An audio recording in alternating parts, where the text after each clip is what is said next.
Vamos a comenzar con la tercera mesa de esta mañana, que lleva por título la educación sanitaria del paciente diabético con enfermedad renal crónica. Cedo la palabra al moderador, don Francisco Moján, que es tesorero de Federación Nacional Alcer.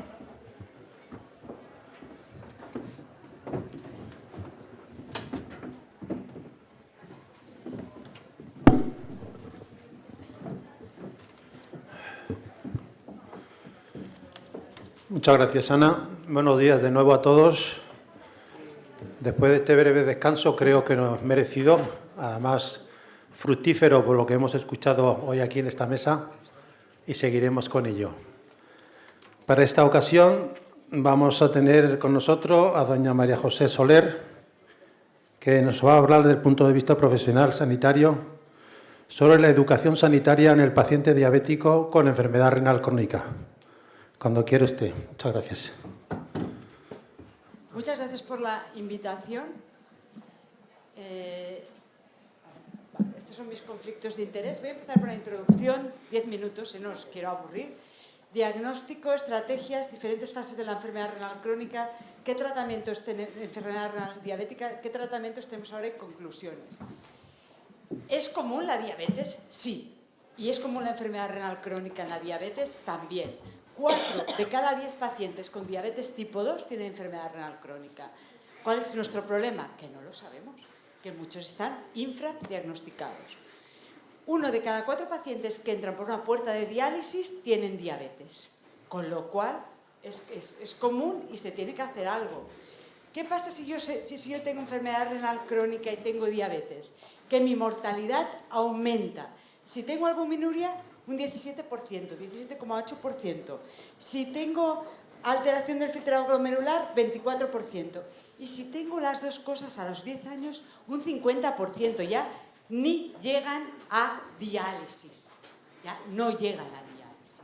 Por eso tenemos muchos más pacientes con enfermedad renal crónica estadio 3 que 4 y 5, porque se nos quedan todos por el camino. ¿Y qué podemos hacer para que estos pacientes, para estas personas no se nos queden por el camino? Este es el precipicio donde estamos, porque no los tenemos diagnosticados.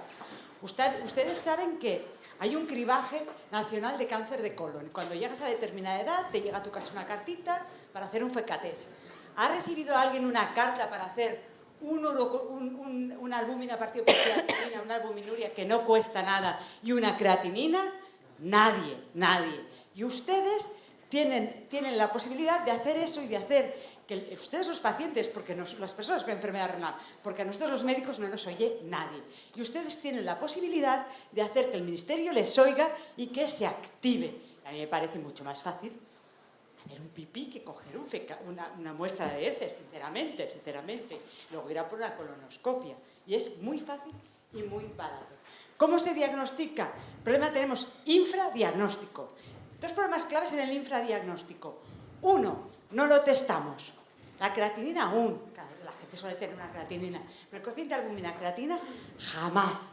Y 2, cuando está testado, los médicos, mis compañeros, empezando por mí misma, sobre todo atención primaria, no ponemos enfermedad renal crónica en la historia clínica. Un paciente con filtrado de menos de 60 y o albuminuria de más de 30 es un paciente con enfermedad renal crónica. O lo testamos o no lo testamos. Y si lo testamos, encima no lo reconocemos. Si no lo reconocemos, no lo tratamos. ¿Se hace fácil? Sí, lo que os he comentado ahora. Sangre y orina. Nada, no es algo muy complicado. ¿Y qué problema? ¿Y qué más tenemos? Que es barato. Es barato. Esto nos cuesta 3, 5 euros. Nada, es barato. Así que yo creo que deberíamos de testar a todo el mundo con factores de riesgo o a partir de los 50 años. Todo el mundo se hace un chequeo. ¿Qué factores afectan la progresión de la enfermedad renal crónica? Pues como ven aquí, hay factores modificables y no modificables, ¿no? Yo si tengo 50 años me quedo con los 50, no los puedo cambiar. La edad. El sexo, bueno, no me voy a meter por aquí, me metería en un jardín, que no es el momento. La raza, el filtrado glomerular, enfermedad cardiovascular, allí sí que puedo hacer algo. Dislipemia, allí sí que puedo hacer algo. La causa de la enfermedad renal crónica, diabetes, hiperglucemia, diagnosticarla también, porque hacer un BMT no cuesta nada, hacer una glicemia tampoco. Hipertensión, diagnosticarla y tratarla. albuminuria y obesidad que también se puede tratar. Los compañeros endocrinos siempre dicen, estamos hartos de que la obesidad no sea una enfermedad. Digo, tienes toda la razón, la obesidad es una enfermedad y el riñón es silenciosa. Y cuando voy por la calle le digo a alguien, ¿tú qué eres? O conozco a alguien, nefróloga, me mira y me dice, ¿qué es eso? Digo, ya estamos. Nadie sabe ni lo que es mi especialidad. Vamos mal. En Estados Unidos han hecho una campaña potentísima, Susan Quaggin, pero porque había uno de los primeros ministros de nuestro gran amigo que estaba en programa de diálisis. Entonces se hizo una campaña potentísima y allí sí digo, nefrology sí que me entienden, pero aquí seguimos que no me entienden. Y tabaquismo, dejar de fumar. Recomendaciones del estilo de vida del paciente diabético. En pacientes que fuman, en personas que fuman, dejar de fumar, una dieta equilibrada. Y ahora cada vez estamos más a que tomemos una dieta sana, porque ustedes sabrán más que yo la restricción del potasio que nos lleva. Nos lleva una dieta que si te la miras así que el potasio en vegetales sí que se debe tomar una dieta sana. Personas no en diálisis, consumir 0,8 gramos de proteinuria según el kilo de la persona, y en diálisis, o diálisis peritoneal o hemodiálisis más, porque si no al final estaremos desnutridos. Uno de los mayores factores de riesgo de mortalidad en un paciente que está en diálisis es entrar en programa de hemodiálisis con albúmina o una prealbúmina baja, es decir, desnutrición no. Una ingesta de sodio bajo, yo me he acostumbrado, y cuando voy a un restaurante digo, pero que esto está saladísimo. Una ingesta de sodio bajo y ejercicio mínimo acumulado 150 minutos a la semana, o a nivel compatible de tolerancia cardiovascular. A ver, si yo no puedo ir a correr, a saltar porque me ahogo, pues me levanto, me siento, o ando una hora o media hora al día. Y ahora lo tenemos fácil, porque tenemos esos pasos que vas mirando y te motiva, ¿no? Llevo 10.000 pasos hoy, qué bien. Y miras otro día, llevo 1.000, eso no puede ser, ¿no? Ahora lo tenemos un poco más fácil para hacer ejercicio. Diferentes fases de la enfermedad renal crónica. Dieta y estilo de vida, como hemos comentado antes, cuando vamos progresando, ahora tenemos más estrategias. Hemos estado 15 años que solo teníamos el bloqueo del sistema renina-angiotensina y ahora tenemos más fármacos que frenan la progresión de la enfermedad renal crónica. Y estaba hablando con un compañero vuestro hace un momento, le decía, yo estoy en nefrología clínica sobre todo, y le decía, es la primera época que tenemos en mi servicio más de 20 ensayos clínicos en nefrología clínica, para diabetes, para enfermedades glomerulares, para nefropatía IgA, y eso es bueno, porque eso significa que vamos a tener tratamientos para frenar, enlentecer la progresión de la enfermedad renal crónica. Manejo del riesgo cardiovascular y ya cuando llevamos a fases mucho más avanzadas de otras comorbilidades, acidosis, clates del potasio, que ahí tenemos también más estrategias, anemia, porque el resincalcio, yo lo he recetado, pero yo pensaba, ay Dios, yo no lo he tomado porque no soy de aquellas que le da por tomar lo que receta, tengo que confesar. Pero cuando me viene a la consulta le miro así y digo, va, dígame la verdad, ¿se lo toma o no el cemento? No, no me lo tomo. Mantener un buen estado óseo. ¿Y qué tratamientos teníamos para la enfermedad renal diabética? Pues cuando yo era joven y empecé la residencia nada, los veía todos entrar por urgencias porque con los IECAS o ARA2 no frenaba la progresión, y ahora hay mucho más cosas. Y SGLT2, agonistas GLP-1, que los agonistas GLP-1 bajan de forma muy bonita la glicada, los otros evitan la progresión de la enfermedad renal crónica, y de PP4, finerenona y más que nos vienen. Y eso está muy bien. ¿Y qué se espera del futuro del tratamiento? Pues yo estoy muy envidiosa de los cardiólogos que hacen insuficiencia cardíaca. Ellos vienen allí, te ponen 4, 5, 6 fármacos y se quedan tan felices. Lo van haciendo escalonados en el hospital de día de cardiología. Pues yo creo que para el paciente con diabetes y enfermedad renal, para la persona, yo quiero poner los 4 en un futuro.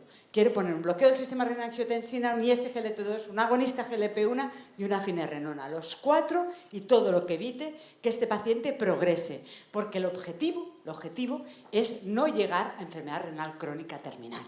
El objetivo es, ¿qué nos lleva a eso? Mejor calidad de vida y menos gastos sanitarios. Lo tenemos claro. Así, en conclusión, diagnóstico precoz es lo que yo creo que tenemos que hacer, porque además estos fármacos que os he enseñado, muchos de ellos tienen efecto beneficioso como nefroprotector antes de que los ISGLT2 han demostrado efecto beneficioso en el paciente diabético antes de que tenga enfermedad renal crónica. prevención de la progresión, recomendaciones del estilo de vida, implementar los tratamientos que hay, la inercia, el médico tiene inercia terapéutica. ¿Por qué? Porque es mucho más fácil, pero eso lo tenemos que evitar. ¿Qué significa inercia terapéutica? Que me viene Agustín a la consulta y Agustín es diabético y tiene un poquito de albuminuria. Y yo le digo, siga igual y así no pierdo el tiempo. Pero si me viene Agustín y le digo, le voy a dar un nuevo fármaco, ¿qué tal? Dentro de 2 meses lo veré, este fármaco le puede pasar tal cual. Y si le pasa, venga a ver a mi enfermero que me localice. Claro, pierdes más tiempo, pero se tiene que evitar la inercia terapéutica porque nosotros trabajamos para el bien de las personas con enfermedad renal, no para ir rápido en la consulta. Y la finalidad es evitar la enfermedad renal crónica terminal. Muchas gracias. Gracias.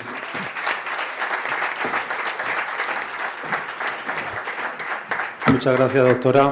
Lo que sí que tengo que recordar es que no lo he dicho al principio porque como hemos sido tan rápidos al comenzar, pues la verdad es que he dejado atrás lo de que es nefróloga del Hospital Universitario Vall d'Hebron, jefe de Grupo de Investigación de Nefrología y Trasplante y jefe de Nefrología Clínica de Diálisis del Hospital Vall d'Hebron, y su trayectoria clínica e investigadora es extensa y amplia. Muchas gracias por la ponencia, muy amable, gracias.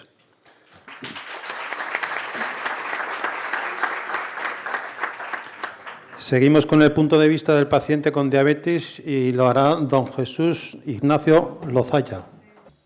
Hola, buenos días. Mi nombre es Jesús Ignacio Lozoya. Soy abogado y diabético, enfermo renal crónico, y mi experiencia pues ha sido la siguiente. En el año 2017 pues empecé a tener un fallo de vista, veía poco. Como soy abogado, pues voy a acercarme a la óptica para que me gradúen. Y en la óptica pues me dicen, pues mira, tu diagnóstico no es que hayas perdido vista por tener más aumento de dioptrías ni nada, sino que tienes un problema más serio, acude al médico de cabecera.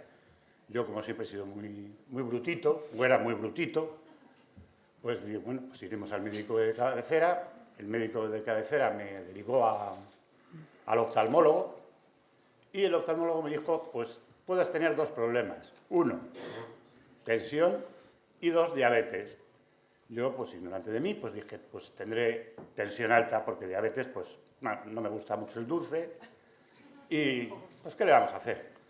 Voy a que me trate la tensión. Y el oftalmólogo, cuando me vio, pues me dijo, pues mira, vete al médico de cabecera, que te haga una analítica. Y, pues tras 25 años sin hacerme una analítica, porque como te encuentras bien y esta enfermedad es tan cabrona, digámoslo así, pues es silenciosa.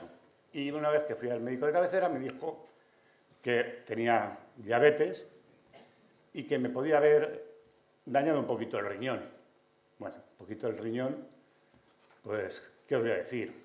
Empecé con un tratamiento, empecé con un 20% que tenía ya la función renal afectada y a lo largo de los 5 años, pues, me fueron derivando a prediálisis, a diálisis peritoneal este año y al final pues me han trasplantado de riñón este mes de septiembre, el día 21, gracias a Dios. Mi consejo, pues la diabetes la he logrado controlar. Al principio empecé pues con una vida sana, haciendo ejercicio, tomando medicación y no me supuso gran trauma. Porque al final del todo, antes del trasplante, pues ya mis niveles de glucemia eran bastante aceptables. Cuando empecé tenía una glicosilada de 9,8, una burrada. Empecé con 375 de indicación de azúcar y al final, pues tras hacer ejercicio y una alimentación equilibrada, pues la logré controlar. Ahora la tengo un poquito más descontrolada por el tema del trasplante y los corticoides que conlleva la medicación asociada al trasplante. Y a lo largo de la evolución de la nefropatía que tengo, de la enfermedad renal crónica, pues te vas preguntando cómo la diabetes, si la tengo ya medio controlada, me afecta al riñón. Y el daño ya lo ha hecho. Y es una enfermedad, como ha dicho la doctora, que es silenciosa. Va avanzando y al final te pilla. Y te tienes que trasplantar. Desde mi punto de vista, pues nunca, pues yo pensaba que el riñón me iba a afectar. Y bueno, controlas la diabetes, la función renal se mantiene. Pero no, la función renal se ha ido deteriorando poquito a poquito. Y al final me ha llevado al trasplante. Mis consejos, pues vida sana, hacer ejercicio, ante todo una labor preventiva, que nadie se crea que por encontrarse bien no puede verse afectado de diálisis ni por la enfermedad renal crónica. Y bueno, pues eso es el regalo de la diabetes con la enfermedad renal crónica. Ya por parte de la oftalmología, ya ni os cuento, me diagnosticaron una retinopatía diabética proliferativa y me ha regalado pues 2 operaciones de ojos, una de cataratas y otra una vitrectomía. Y no sé, a vuestra disposición lo que queráis preguntarme. ¿Hay una pregunta por ahí? ¿No? Un aplauso. Bueno, os vamos a presentar una campaña que hemos realizado junto con la Federación Española de Diabetes, ¿vale? Haciendo hincapié esta mañana a lo que nos decía la doctora de Sequera, ¿no? Que la diabetes es la enfermedad que más enfermedad renal crónica, más pacientes renales terminan con diálisis o trasplante, pues os vamos a presentar lo que estamos realizando.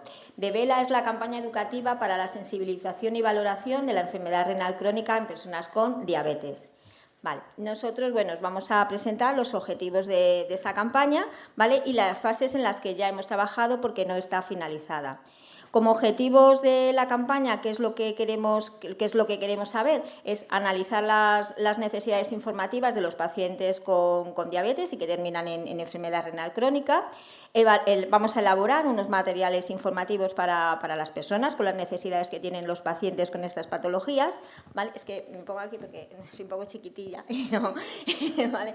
Difundirlo lógicamente a la población que puede tener diabetes pero que desconoce que puede terminar con una enfermedad renal crónica, ¿vale? Y luego pues se realizará una campaña a nivel nacional de esta patología, de la diabetes y de la enfermedad renal. Vale, sí, se han hecho 2 fases. En la fase 1 ha sido entrevistas a través de focus groups a pacientes familiares y cuidadoras y cuidadores, ¿vale? Y luego en la fase 2 hemos hecho unas entrevistas a través de unos cuestionarios a profesionales sanitarios. Yo os voy a hablar primero de esas entrevistas, ¿no? de lo más importante a destacar, porque nos han dicho muchas cosas a los profesionales que hemos preguntado, y posteriormente mi compañera Mercedes os analizará, ¿no? Que nos han contado los pacientes, las personas con enfermedad renal y sus cuidadoras y cuidadores. A las personas, ¿no? a los profesionales sanitarios que hemos preguntado, pues han sido lógicamente a endocrinos, enfermeros, nutricionistas, psicólogos y trabajador social. ¿Qué nos ha dicho en la consulta del endocrino? Pues bueno, que es una enfermedad, ¿vale? que en atención primaria, que se detecta la diabetes, perdón, en atención primaria con un simple análisis de sangre y de orina. ¿Vale? Que ellos piensan que el poder del paciente experto es fundamental, sobre todo cuando el paciente debuta con la enfermedad renal crónica, ¿vale? La importancia de las asociaciones de pacientes, ¿no? La involucración de estas asociaciones de pacientes, tanto de diabetes como con enfermedad renal, y lo que ellos en prácticamente las consultas echan de menos es el apoyo de un equipo multidisciplinar para los pacientes que debutan con la enfermedad. Las enfermeras, ¿no? En la consulta de enfermería, pues que con un simple análisis, vuelven a repetir lo mismo, si os das cuenta, que con un simple análisis de orina o de sangre podemos detectar esa enfermedad renal, que muchos diabéticos no saben que la tienen, ¿vale? ¿Qué es lo que más le preocupa a los pacientes? Es el autopinchado, ¿no? El autopinchado es lo que siempre más nos preocupa a los pacientes, como pincharnos, ¿vale? Que el proceso familiar es fundamental en estos pacientes, tanto familiares o las personas que van a cuidar, porque, bueno, lleva sobre todo una alimentación, lleva una dieta muy estricta y una medicación muy estricta, sobre todo para personas mayores o personas dependientes, ¿vale? Y nos vuelven a hablar también de la importancia del apoyo del equipo multidisciplinar. ¿Qué nos ha dicho el nutricionista en este proyecto, ¿no? Tan importante tanto en la diabetes como en la enfermedad renal, ¿no? Pues que a la consulta les llega a los pacientes ya cuando ya tienen la enfermedad renal. no les llega antes con diabetes, con lo cual podrían evitar muchos temas de alimentación y cuidado antes de llegar a debutar con la enfermedad renal. ¿Vale? Vuelven a insistir lo mismo en el papel de la familia. La familia tiene que estar ahí en esas consultas, ya que van a ser cuidadores y cuidadoras, ¿no? Donde vuelvo a repetir, en personas mayores, pues que van a cuidar su alimentación, pues que bueno, los cuidados de la vida, ¿no? Que habitualmente los pacientes, ¿vale? No hacen antes una vida saludable, como ejercicio físico, como dietas, alimentación saludable, sino cuando ya han debutado con la enfermedad renal. Es cuando empiezan un poco más a cuidarse, ¿no? Como diciendo, esto ya es más serio, ya tengo una enfermedad renal y conlleva a otras cosas. Y el equipo multidisciplinar, que no llegan, que no hay en casi ningún hospital, y es lo que necesitan para el trato de los pacientes con estas patologías. Desde el punto de vista del psicólogo, ¿no? De la psicología, pues que el paciente, claro, cuando llega con un estado, porque es un paciente con diabetes que antes nadie le ha hablado que puede tener una enfermedad renal, entonces tiene 1000 dudas y llega con un estado de ansiedad muy importante cuando ya llega a la consulta del psicólogo, ¿vale? Vuelvo a decir que la presencia desde el principio de los familiares es fundamental, tienen que estar implicados con el paciente en esta enfermedad, ¿vale? Que los pacientes que a ellos les llegan habitualmente, les llegan desde las asociaciones de pacientes, o sea, las asociaciones de pacientes les empiezan a hablar que pueden ir a la consulta del psicólogo, que les va a ayudar, ¿vale? Fundamental, no del Sistema Nacional de Salud, ¿vale? Y luego también ellos nos dicen que en el Sistema Nacional de Salud hay muy escasos psicólogos que sepan de diabetes y de enfermedad renal crónica para tratarlos.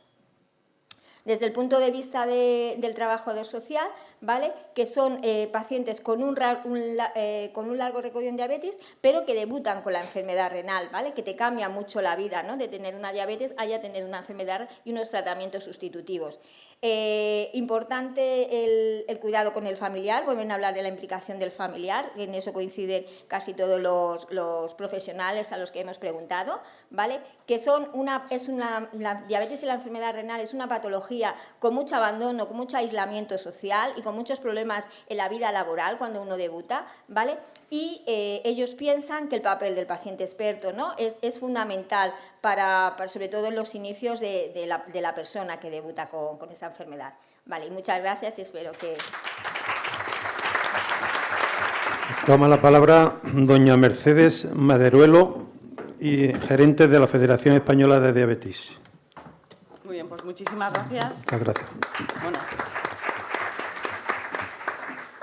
Magnífico, pues muchísimas gracias sobre todo a Alcer y bueno, luego también desde luego también gracias al resto de la mesa por esa contextualización, a Ana también que ha hecho una presentación de este proyecto de manera conjunta en el que estamos trabajando todavía Alcer y la Federación Española de Diabetes y es un proyecto realmente muy bonito, muy potente, es la primera vez que trabajamos coordinadamente de manera conjunta tanto Alcer como la Federación Española de Diabetes y algo bueno, realmente interesante, necesario, porque pone negro sobre blanco la opinión de profesionales sanitarios sobre cuál es la situación, ¿no?, del abordaje tanto de la patología de la enfermedad crónica renal como la diabetes de manera conjunta desde esa perspectiva de los profesionales sanitarios, pero también de los pacientes y de los familiares. Ana ha comentado un poco cuáles eran las principales conclusiones que bueno, nos han trasladado los diferentes profesionales de diferentes áreas que bueno, pues tratan a estos pacientes y por mi parte comentarles también que se realizaron una serie de focus group dirigidos por una parte a un colectivo de pacientes, por una parte divididos, que tenían diabetes y otras personas que convivían con la enfermedad crónica renal y también con diabetes y después, lógicamente, también con los familiares. Los familiares, bueno, pues ya sean pues sobre todo la pareja, padres, hijos, que van acompañando, ¿no?, y también viviendo con la patología. Nosotros en diabetes, pues bueno, está la diabetes tipo 1, la diabetes tipo 2 y familiarmente conocemos al familiar, la persona que tiene diabetes tipo 3, ¿no?, por decirlo de alguna manera, que también vive con diabetes. ¿Qué conclusiones? Fundamentalmente se trataron y a partir de aquí es como se irán luego dando el siguiente paso, ¿no?, del proyecto de Vela, que será la creación de una serie de materiales útiles y luego también trasladar a la administración pública, que es importante, ¿no?, cuáles son esas necesidades no cubiertas y trasladadas por parte de los propios pacientes, de los familiares y de los propios profesionales sanitarios que están tratando a nuestros pacientes. Se hicieron unos focus group muy dinámicos en las que, bueno, pues eran brainstorming, que la gente podía hablar bueno, pues, de manera libre, y es verdad que en el sentido de que no hay una cámara, no te están grabando, no estás hablando ante un auditorio que impone mucho, y la gente se abrió mucho, y lo cual la verdad es que es muy positivo para dar ese conocimiento real de que no solamente lo que piensa el paciente o el familiar, sino lo que siente, por decirlo también de alguna manera. Se estructuraron, al final se hicieron un grupo independiente de pacientes y luego otro grupo aparte de familiares, y por lo que se refiere de manera general, luego hemos visto cuáles son las principales conclusiones, tocando siempre tres temas, tres pilares en los diferentes grupos, ¿no? Un poco cómo veían o cómo fue su momento, su experiencia en el ámbito del diagnóstico, que es bueno, pues algo también que puede generar un shock, no solamente en el paciente, sino también en todo el grupo familiar. Después, un poco ya cómo es el proceso, ¿no?, en el que tú ya asimilas durante las primeras fases la patología que conoces ya que es una patología crónica, el tener que vivir con la diabetes, con la enfermedad crónica, con el tratamiento, y luego también un poco ese papel bueno, más independiente en los grupos de cómo es vivir con esta patología de cara a la gente que te rodea, o en el caso del grupo de los familiares, ¿no?, cómo es vivir con una persona que tiene esa patología crónica. En el momento del diagnóstico también lo que nos estaban trasladando fundamentalmente es que el propio profesional sanitario por parte de los pacientes no les había trasladado una información, por ejemplo, si se tenía diabetes, que se podía llegar a desarrollar la enfermedad crónica renal en algún caso. Entonces, pues bueno, ellos echaron mucho en falta, esa falta de información, y no solamente de información, sino luego también de formación.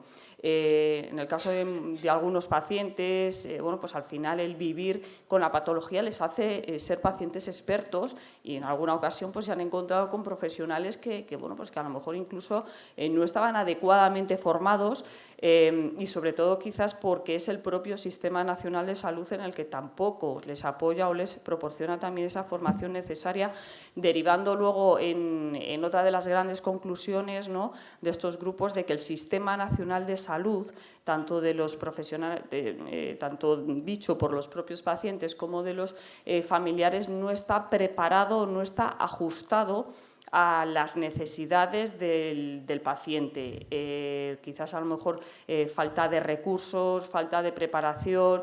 Al final, no de manera directa, pero sí de manera indirecta, pues lo que se estaba reclamando era una mayor inversión o un planteamiento mucho más preventivo y un abordaje muchísimo más claro, y sobre todo lo que echaban de menos esa información por parte del profesional sanitario, tanto a los familiares como directamente al paciente, ¿no?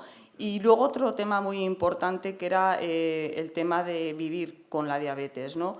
Lo que echaban también de menos un poco es que hubiera esa falta de conexión, de que cuando se debutaba, pues durante el diagnóstico al principio, hubiera una mayor relación entre los profesionales sanitarios y las propias asociaciones de pacientes, que se trabajara más conjuntamente. ¿En qué sentido? En el que cuando tú vas a la consulta, debutas, te trasladan que tienes una patología, bueno, pues tu profesional sanitario te informa, te forma, va en el proceso, lógicamente tienes tus revisiones, pero son puntuales. A lo largo del resto del tiempo, pues estás con tu familia o estás, lógicamente, bueno, pues en tu ámbito laboral, pero necesitas también un apoyo, el compartir, y ahí veían la gran labor que se hacen en las asociaciones de pacientes. Muchos nos trasladaron que fue un antes y un después de cuando estaban en tratamiento o les habían trasladado que tenían la enfermedad, cómo lo vivían, cómo lo llevaban, en soledad en algún caso, pero que luego el entrar en las asociaciones pues fue un cambio a positivo, conocían a otras personas en su misma situación, podían incluso, como decían hoy, hablamos en nuestro mismo idioma. Y eso también lo que echaban de menos como una gran conclusión es que no hubiera una conexión de que cuando tú vas a la consulta te prescriba no solamente el tratamiento, sino que te prescriba el asociacionismo. Y luego no solamente es lo que la persona puede ir y conocer de la asociación, sino lo que también esa persona puede aportar también a la propia asociación. Y después, el otro gran bloque importante es el tema de esa repercusión social, el familiar. Lógicamente muchos dijeron que cambiaba, ¿no? O sea, no para mejor ni para peor, pero desde luego sí que cambiaba. En cuanto a hábitos de vida, pues hay que tener, si no se tenían esos hábitos saludables, sí que adherirse a los mismos y que cuestan. No es lo mismo, cuando eres pequeño y que cuestan menos los cambios, porque a lo mejor los interiorizas muchísimo más fácilmente que cuando, tenemos 50 años y ya, llevamos haciendo las cosas de una determinada manera, pues es más complicado. El tema de la alimentación, por ejemplo, se vio como uno de los temas más difíciles a lo mejor de cambiar, pero en el momento en el que conocían la patología, en el que se empoderaban en la misma y luego contaban con ese apoyo de las asociaciones, pues tampoco han visto, al menos en esos grupos, un gran mazazo para lo que venían haciendo, que no quita para que sí que es verdad, que a nivel laboral, también vean una serie de complicaciones o de ajustes, ¿no?, que tienes que hacer para tener al final un día a día normalizado.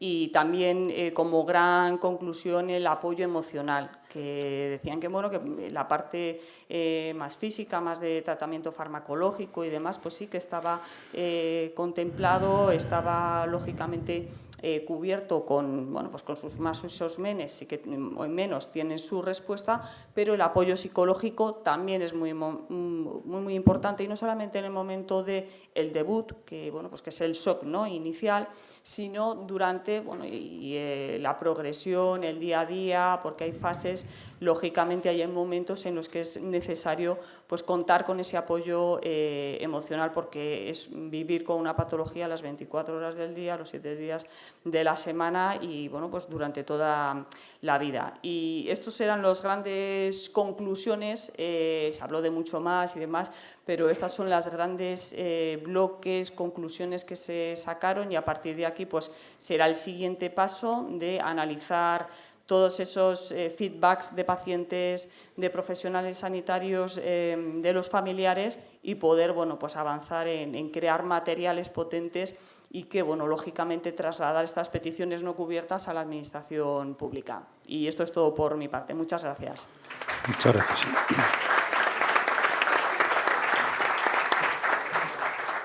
Bueno, pues llegando al final de la mesa ya, ahora sí que esa ronda de preguntas, si las tenéis, que sean cortitas, por favor, porque vamos ya cogidos de tiempo, pasando ya más de 10 minutos ya de retraso respectivo a lo que teníamos previsto. ¿Alguna pregunta por ahí, por favor? Sí, ahí hay una, aquí a la izquierda.